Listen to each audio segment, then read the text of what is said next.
Assalamualaikum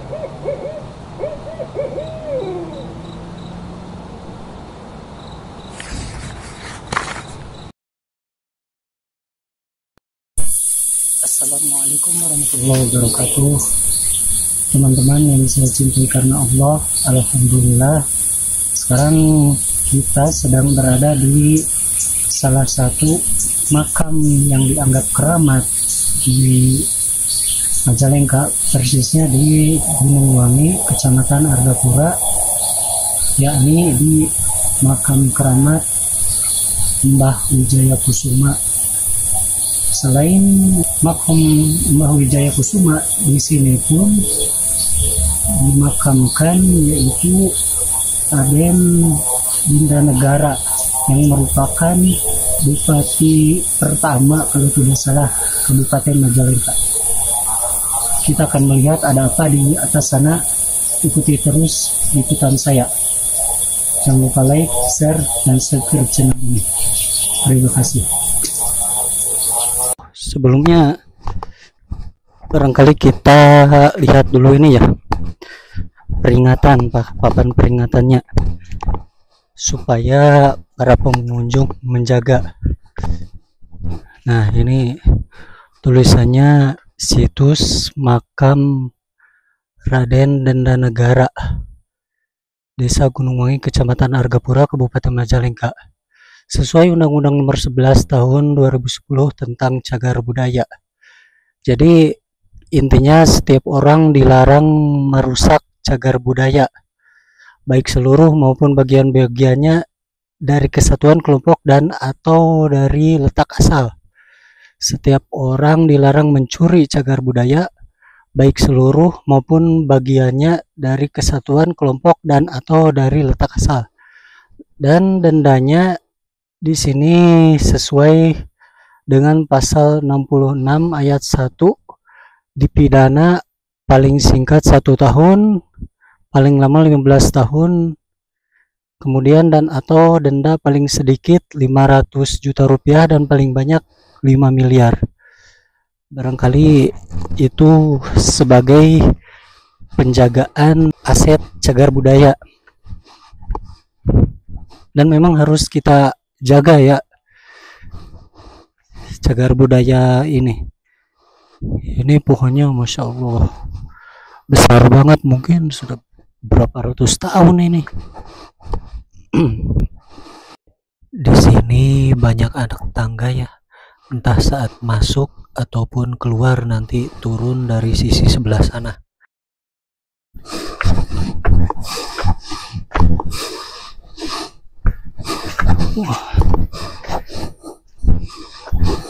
A'udzu bikalimatil tamati min syarri ma khalaq.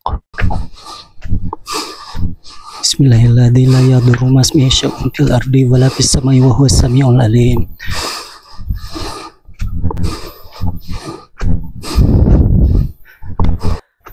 Entah berapa anak tangga, saya tidak sempat menghitungnya. Padahal kan kalau orang tua dulu itu biasanya segala sesuatunya itu mengandung filosofi, termasuk anak tangga.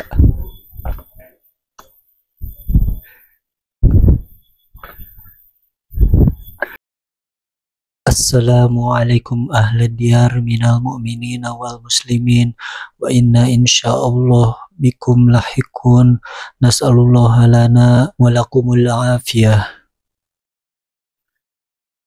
Insyaallah. Ini adalah tempat dimakamkannya Raden Dinda Negara. Ini juga kuburan-kuburan tua, saya tidak tahu siapa yang dimakamkan di sini. Tapi ini cukup menarik karena padung ya, kalau di sini namanya padung atau paisan, nisan ya. Kalau dalam bahasa Indonesia nisan ini yang bentuknya seperti ini sudah tua. Ini tulisan Arab. Mungkin Arab Jawi ya. Masya Allah. Karena kalau nisan-nisan modern tidak seperti ini. Ini kemungkinan dari abad, saya tidak tahu ya, barangkali salah, dari abad, kalau misalkan ini satu umur dengan Mbah Wijaya Kusuma ini, mungkin dari abad ke-16 atau ke-17. Dan ini makam dari Raden Dandanegara.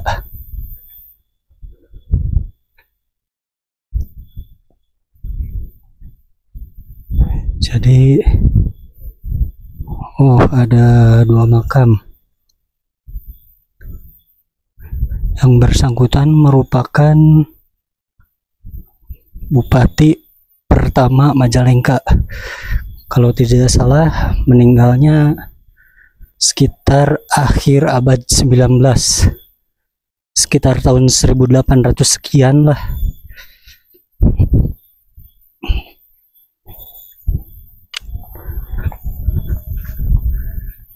Nah, inilah situs utamanya.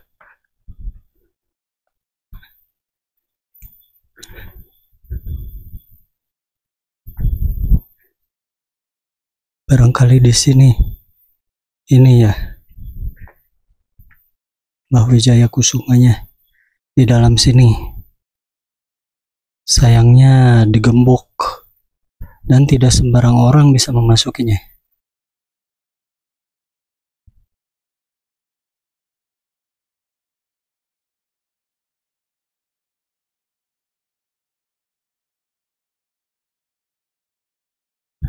Nah, ini makamnya.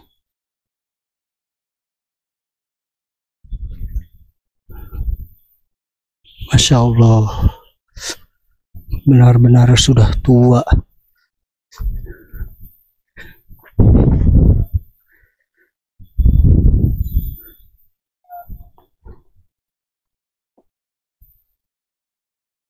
Jadi Mbah Wijaya Kusuma ini merupakan keturunan dari Kerajaan Talaga Manggung, yaitu Raja Munding Sari Ageng. Munding Sari Ageng ini adalah, kalau tidak salah, cucu dari Prabu Dewa Niskala yang merupakan raja di Kerajaan Galuh. Dan ini masih satu jalur ya, masih satu susur galur gitu, satu keturunan dengan Baduga Maharaja Prabu Siliwangi ya, yang mana Prabu Siliwangi ini juga kan keturunan dari Kerajaan Galuh. Ayahnya itu raja di Kerajaan Galuh yang ada di Kawali Ciamis. Nah, setelah, memang ada 2 versi. Yang versi pertama bahwa Kerajaan Talaga Manggung itu merupakan anak langsung dari Prabu Siliwangi. Ada pula versi lainnya, yaitu Raja Talaga Manggung ini yaitu Raden Pucuk Umun ya, atau tadi Munding Sari Ageng, merupakan cucu dari Prabu Dewa Niskala. Nah, Munding Sari Ageng ini memiliki beberapa anak dan salah satunya adalah Mbah Wijaya Kusuma. Tapi berbeda dengan anak-anaknya yang lain, alih-alih di pemerintahan, Mbah Wijaya Kusuma ini justru memilih untuk mengasingkan diri ke pesisian ya, ke pelosok kampung gitu, untuk menyebarkan agama Islam. Nah, dalam hal ini beliau berjasa untuk mengislamkan masyarakat ya. Namun terkadang memang ada kekeliruan di masyarakat dan itu yang harus diluruskan, dan beliau pun saya rasa pekerjaannya belum selesai karena beberapa kekeliruan masyarakat ini masih perlu barangkali memang tugasnya kita ya orang-orang sekarang untuk memberikan informasi yang benar gitu, memberikan ilmu agama yang benar sesuai, kalau kita ya sesuai dengan agama Islam yang benar gitu, sesuai dalil entah dari Al-Quran ataupun hadis yang sahih. Nah, terkadang orang mengunjungi pemakaman semacam makam yang dianggap keramat ini, ada itikad atau ada keyakinan di dalam hatinya bahwa makam ini atau di mana saja gitu, makam yang dianggap keramat ini memiliki kelebihan, memiliki fadilah, supaya doa-doanya lebih mudah dikabulkan daripada di tempat lain. Nah, untuk mengetahui fadilah atau barokah atau karomah, keramat gitu, kita memerlukan dalil. Seperti misalkan kalau masjid suci umat Islam kan ada 3 ya. Kita mengetahui masjid suci umat Islam ada 3 itu kan dari dalil. Misalnya di Masjidil Haram kita sholat pahalanya sama dengan sekian, kemudian di Masjid Nabawi sama dengan sekian, di Masjidil Aqsa sama dengan sekian. Nah, itu kan taunya dari dalil gitu. Nah, kemudian kalau ini di masyarakat tidak pernah ada dalilnya bahwa makam ini memiliki karomah gitu, makam itu memiliki keutamaan. Nah, itu yang perlu diluruskan gitu, dipahamkan kepada masyarakat. Tentunya harus secara perlahan-lahan dengan penuh hikmah dan kasih sayang. Bagaimanapun masyarakat yang mendatangi tempat ini dengan keyakinan semacam itu, sebetulnya mereka itu mengharapkan pertolongan dari Allah. Hanya saja mereka itu kekeliruannya adalah informasi yang mereka terima dari guru-guru mereka barangkali yang tidak tuntas atau sumbernya yang tidak sahih gitu kan. Nah, ini alhamdulillah gitu, segala puji bagi Allah atas kemudahan yang ada sekarang gitu.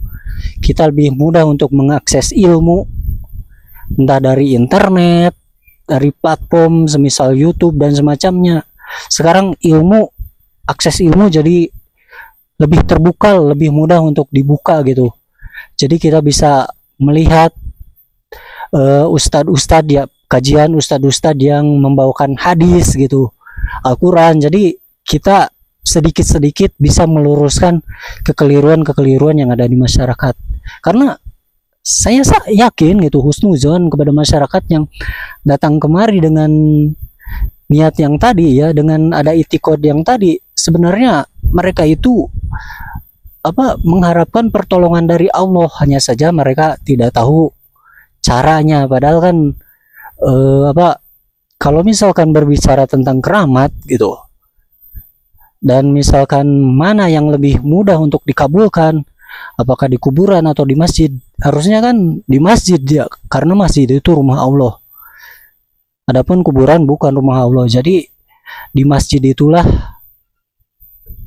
doa kita insya Allah lebih cepat dikabulkan. Tentunya harus ada beberapa syarat dan rukun juga ya, misalnya meluruskan niat karena Allah, kemudian ada juga ada berdoanya harus dipenuhi ya. Terus kita bertawasul juga boleh, tawasul, tapi tawasulnya harus yang masyru atau disyariatkan, misalnya dengan amal-amal soleh kita. Misalkan, ya Allah, tadi saya sudah infak sekian, tolong kabulkan saya punya hajat ini, tolong kabulkan hajat saya. Nah, itu boleh gitu. Atau kita mendatangi orang hidup yang kita anggap soleh, kemudian meminta didoakan kepadanya, seperti yang dilakukan oleh Umar bin Khattab saat mendatangi Abbas radhiyallahu anhu. Alih-alih mendatangi Rasulullah setelah Rasulullah wafat ya, alih-alih mendatangi makam Rasulullah setelah Rasulullah wafat, justru Umar bin Khattab mendatangi Abbas pamannya Rasulullah dan meminta didoakan. Nah, seperti itu. Dan lagi, kalau misalkan beliau ini ya, mbah-mbah kita ini, leluhur kita ini mengajarkan Islam yang benar, yang insya Allah lah saya berhusnuzon kepada beliau. Beliau pun belum tentu ridho gitu kuburannya didatangi untuk dimintai wasilah gitu untuk disampaikan kepada Allah hajatnya. Belum tentu beliau juga ridho. Kalau ya tentu beliau paham lah, tentu beliau orang yang berilmu gitu. Kalau beliau tahu gitu belum tentu ridho. Nah seperti itu gitu. Tapi ya itu tadi, memang perlu masih banyak PR yang harus dikerjakan oleh para dai, dan kita barangkali yang tugas kita untuk terus belajar ilmu yang benar gitu. Tidak hanya sesuai kebiasaan di masyarakat gitu, tetapi mencari dalil. Oh, bagaimana misalkan kalau kita punya hajat, punya keinginan, kalau kita dalam keadaan susah, supaya doa kita cepat dikabulkan, apakah mendatangi kuburan leluhur atau bagaimana? Itu kan sebetulnya orang-orang terdahulu, para sahabat, entah itu imam-imam mazhab, itu sudah mengajarkannya ya. Itu yang perlu kita kaji, kita gali gitu. Jangan cuma melihat kebiasaan masyarakat. Itu yang lebih selamat insya Allah. Terlepas dari itu memang gitu, situs-situs leluhur ya memang perlu juga dijaga. Hanya yang tidak boleh itu kita terlalu mengagungkannya gitu. Seperti tadi yang saya bilang, kita menjadikannya sebagai wasilah untuk menyampaikan doa kita kepada Allah. Bahkan ada yang menganalogikan seperti seorang protokoler ya, saat kita punya hajat itu, pengen menemui gubernur, kita kan tidak mungkin langsung. Nah itu walinya dubillah, tidak boleh ya menganalogikan Allah seperti makhluk gitu, seperti manusia, apalagi seperti pejabat.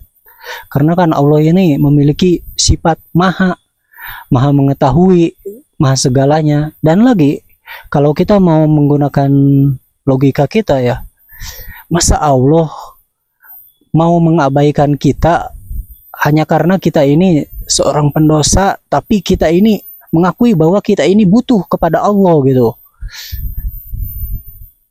Masa Allah menyulitkan kita bahwa kita harus mendatangi leluhur anu gitu kan? Itu sangat bertentangan dengan sifat maha pengasih dan maha penyayang Allah, serta maha pendengar gitu, maha pengabul doa. Itu barangkali itulah, mari kita sama-sama belajar lagi itu. Dan sekali lagi ya, saya disclaimer, wallahi saya menyampaikan semua ini tidak ada maksud apapun kecuali didorong oleh perasaan kasih sayang saya terhadap sesama muslim, supaya kita semua sama-sama tahu gitu, sama-sama mafhum bagaimana cara berdoa kepada Allah gitu kan, supaya kita bisa sama-sama selamat di dunia dan akhirat. Itu yang penting kan. Oke lah, kita misalkan tidak sampai kepada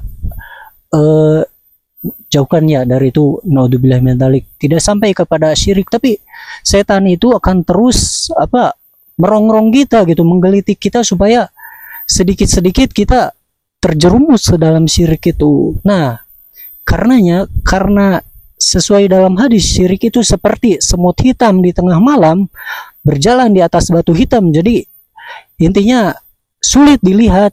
Kenapa sih kalau kita tidak berhati-hati saja gitu? Kita lebih memilih berhati-hatilah. Bagaimana cara supaya akidah kita aman gitu kan? Nah seperti itu barangkali.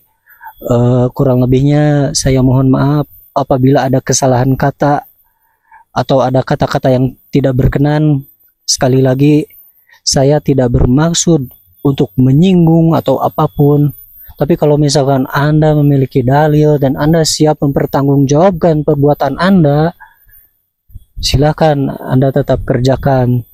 Ya, karena kalau saya pribadi ya, yang penting kewajiban saya sudah tertunaikan gitu. Saya menyampaikan, saling mewasiati kepada sesama muslim gitu kan.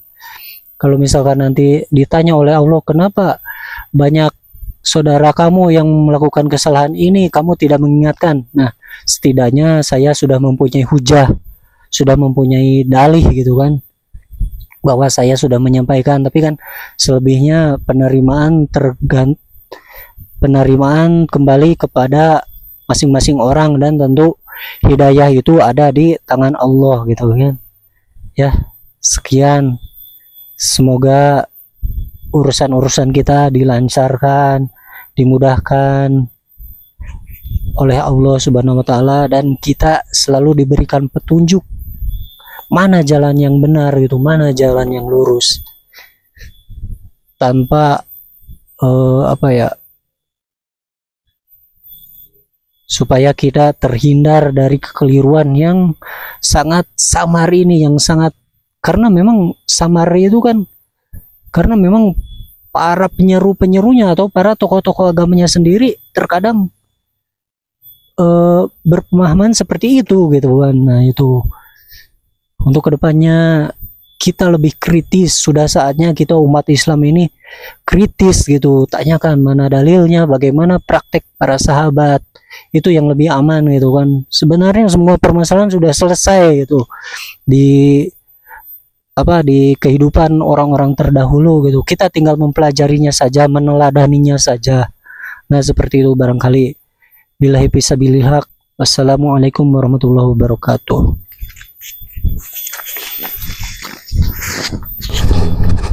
Masya Allah, banyak lumut ya. Sekarang musim hujan, hati-hati saudara-saudara. Ini barangkali ini ya Gunung Menyan itu ya. Kalau tidak salah ini Gunung Menyan ini.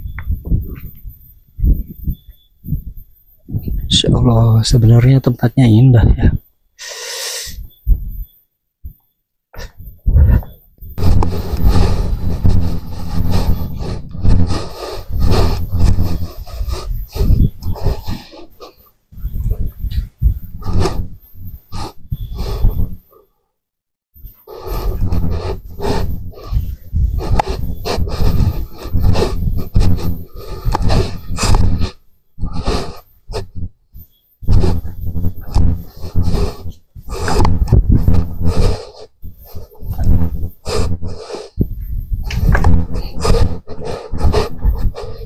Ini ada toilet